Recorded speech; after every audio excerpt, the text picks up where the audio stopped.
On va s'adresser à vous, Julia. Bonjour. Vous vouliez revenir sur un film dont on parle beaucoup sur Internet, mais pas pour de bonnes raisons, puisque c'est un film qui subit de nombreuses attaques racistes. C'est Black Panther. Oui, le film Black Panther, avec un très large casting afro-américain. On en a beaucoup parlé parce qu'au moment de sa sortie la semaine dernière, les titres avaient été transformés par des attaques sur Google. Enfin, le film a subi énormément d'attaques. Ça continue. Des internautes ont tenté hier de faire croire que des spectateurs blancs avaient été agressés lors des projections par des spectateurs noirs, prétextant que le film n'était pas pour eux.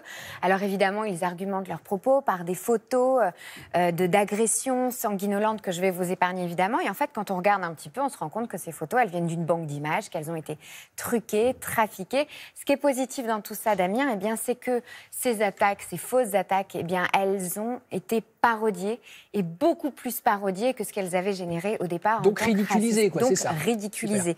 Alors du coup, on peut trouver sur Internet eh bien, des tweets comme ça. Alors je vous montre celui-ci, mais voyez, là, cet internaute américain dit « Hier soir, je suis allé voir Black Panther quand un enfant noir qui avait l'air d'avoir à peu près 4 ans m'a dit que ce film n'était pas pour moi et m'a violemment agressé avec une bombe atomique de 18 mégatonnes. » Alors vous voyez, ce ne sont que des choses comme ça et on en rit et c'est tant mieux parce qu'on oublie au départ d'où ça vient. Alors autre chose, sur les réseaux sociaux, ce youtubeur qui a fait un travail exceptionnel, il a repris toutes les tirades des acteurs non blancs des films. Alors le résultat, il est un petit peu décevant. Pour 8 films d'Harry Potter, on retrouve 6 minutes d'acteurs non blancs. Pour la trilogie Seigneur des Anneaux, on a uniquement 45 secondes. Et alors pour E.T., c'est encore pire, 5 secondes de texte dit par un acteur non blanc.